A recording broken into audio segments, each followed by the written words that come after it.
जो इत्तेहादी पार्टी इमरान खान को छोड़ के शहबाज शरीफ के साथ मिली थी, इमरान खान के ख़िलाफ़ साजिश की थी और उसका हिस्सा बनी थी, अब उसको एहसास हो गया है कि हमने गलत किया और इमरान खान ठीक था।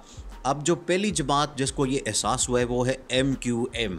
MQM का आपको पता है वो कहाँ से चलती है, कहाँ से उसको सिग्नल आता है, कहाँ से उसको मैसेज आता है, कहाँ से उसको कॉल आती है, ये सबको पता है कौन उसको चलाने वाला है। अब पहली कॉल उनको गई है, पहला पैगाम उनको गया है कि आपने सबसे पहले शहबाज शरीफ को छोड़ना है, हुकूमत को छोड़ना है और आपने बनी गाला डायरेक्ट जाना है, सीधा आपने जाना है बनी गाला के अंदर और इमरान खान से मुलाकात करनी और इमरान खान से माफ़ी मांगनी है। क्योंकि इमरान खान के साथ अब जिसने गद्दारी की हुई है, इमरान खान के साथ जिसने धोखा किया हुआ है, वो अब जाएगा बनी गाला के अंदर और बनी गाला के अंदर जाके इमरान खान से माफ़ी मांगेगा। अब ये बड़ा क्लियर पैगाम MQM को चला गया है और MQM को इस बात का अंदाज़ा हो गया है। दो चीज़ें हैं, देखें ये बड़ी अहम बात है, अहम मामला है, ये आपने दो चीज़ें समझनी है, आपको इसकी पूरी बैकग्राउंड का पता चल जाएगा। इस टाइम हुकूमत बहुत ज़्यादा ख़तरे में आ गई है क्योंकि पीपल्स पार्टी भी नाराज़ है, नवाज़ शरीफ अपनी डील बना रहा है। अब MQM ने इस बात को समझ लिया है, MQM अब इसमें से निकलने वाली है और MQM को इशारा आ गया, सिग्नल आ गया। MQM पहले ही बहुत परेशान थी क्योंकि उनके साथ जितने माहदे हुए थे, जितने उनके साथ वादे हुए थे, जो कमिटमेंट्स की गई थी, उनमें से एक भी पूरी नहीं की गई। ऐसे में MQM ने अपनी नाराज़गी, अपना गुस्सा ना सिर्फ नेशनल असम्बली के फ्लोर के ऊपर किया बल्कि प्रेस कॉन्फ्रेंस के अंदर, TV चैनल्स के ऊपर, इंटरव्यूज़ में, हर जगह के ऊपर। इवन कि जब इनकी पार्टी मीटिंग होती है वहाँ पर भी MQM ने कहा कि हमारा किसी ने साथ नहीं दिया, ना पीपल्स पार्टी ने साथ दिया। जब ये आमिर लियाकत वाली सीट के ऊपर इलेक्शन हुआ था उसमें MQM को बुरी तरह शिकस्त का सामना करना पड़ा। क्यों? ना पीपल्स पार्टी ने साथ दिया, ना इत्तेहादी जमात में से किसी और जमात ने इनका साथ दिया और हार गई और इमरान खान ने वो सीट निकाल ली। उनको बड़ा गुस्सा था इस बात का। अब उनको अंदाज़ा हो गया है कि यहाँ पर हमें धोखा मिला है, हमें अंधेरे में रखा गया, हमारे साथ धोखा किया गया। इसी वजह से उनको पैगाम भी आ गया और उन्होंने पहले भी फैसला कर लिया था कि अब हम वापस जाएंगे, इमरान खान के साथ मिलेंगे और उनसे माफ़ी मांग के सारे मामलात को ठीक करेंगे। अब ऐसी सूरत में शहबाज शरीफ के पास 2-3 ऑप्शन बचते हैं और वो 2-3 ऑप्शन ये हैं कि शहबाज शरीफ या तो ख़ुद रिज़ाइन कर दें, रेजिग्नेशन दे दें और असम्बलियों को डिसॉल्व कर दें। अगर ऐसा नहीं होता है फिर क्या होगा? फिर जैसे ही ये सिग्नल मिला है, इशारा मिला है, 1-2 दिन की बात है, उसके बाद MQM बाहर निकलेगी, बलूचिस्तान के जो MNAs हैं, बाप पार्टी है वो बाहर निकलेगी और दूसरी जमातें हैं वो बाहर निकलेंगी और ये हुकूमत ख़त्म हो जानी है, अक्सरियत इसकी ख़त्म हो जानी है। सदर शहबाज शरीफ को एतमाद का वोट लेने का कहेगा और मेजॉरिटी इनकी ख़त्म हो जानी, तो ऑटोमेटिकली जो हुकूमत है वो ख़त्म हो जाएगी और अबूरी सेटअप आ जाएगा। ये वाली 2-3 ऑप्शन हैं जो कि शहबाज शरीफ के पास है और उसके ऊपर अब शहबाज शरीफ, असल में शहबाज शरीफ क्या चाहता है? शहबाज शरीफ ये चाहता है कि मेरा भी कोई NRO हो जाए, मेरे साथ भी कोई डील हो जाए। जिस तरह से बाकी तमाम लोग डील करके बैठे हुए हैं, मेरे साथ कोई डील नहीं हो रही, मेरे साथ अभी तक वो मामला नहीं हो रहा क्योंकि मैं अपने बेटे को चीफ मिनिस्टर वज़ीर आला पंजाब बनाना चाहता था, उसके अंदर भी मुझे नाकामी हुई, मैं वो डील मैच्योर नहीं कर सका। उसके बाद उसको मुझे मुल्क से निकालना पड़ा, भगाना पड़ा क्योंकि यहाँ पर उसकी गिरफ्तारी और सब कुछ होना था, उसने जेल में जाना था, अंदर सड़ना था।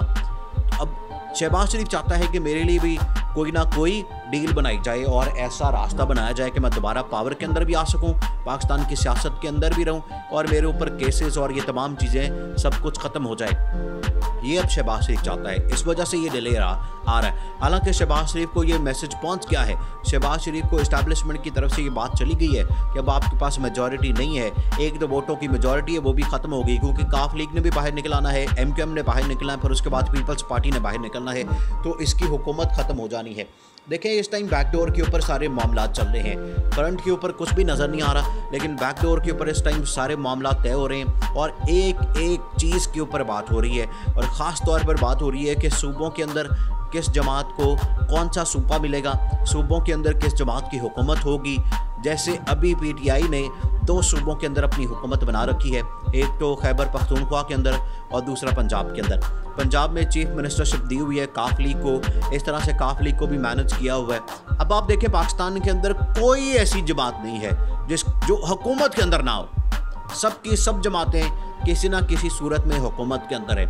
सिंध के अंदर पीपल्स पार्टी है, नून लीग मरकज़ के अंदर है, जमात इस्लामी, जमीयत उलमा इस्लाम, मौलाना Fazlur Rahman, Asif Zardari, BAP party, MKM, हर पार्टी के पास कोई ना कोई हुकूमत है, वो हुकूमत में बैठा हुआ है। तो इस टाइम मुल्क के अंदर अपोजिशन नाम की चीज़ नहीं है और हुकूमत के अंदर सारी की सारी जमातें बैठी हुई हैं और मुल्क में फिर भी हुकूमत चल नहीं रही, हुकूमत कोई काम नहीं कर रही। हुकूमत नाम की चीज़ नहीं है मुल्क के अंदर, क्योंकि इतने मसाइल हैं, महंगाई है, दूसरे मसाइल हैं, फिर अब जो सैलाब आ गया है उसकी वजह से बहुत ज़्यादा मसाइल हो गए हैं। तो हुकूमत नाम की चीज़ कहीं नज़र नहीं आ रही।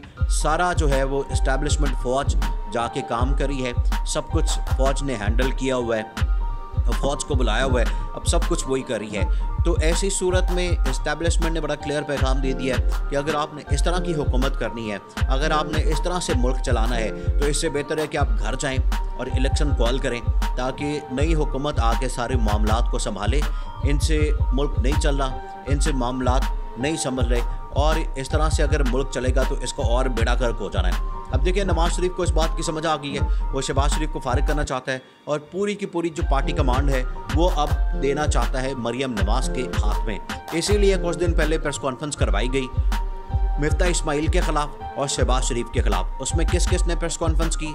आबिद शेर अली ने प्रेस कॉन्फ्रेंस की, तलाल चौधरी ने प्रेस कॉन्फ्रेंस की। उससे पहले आप देखें कि जावेद लतीफ़ प्रेस कॉन्फ्रेंस करता रहता है और वो बताता रहता है कि अंदर पार्टी पॉलिसी क्या है।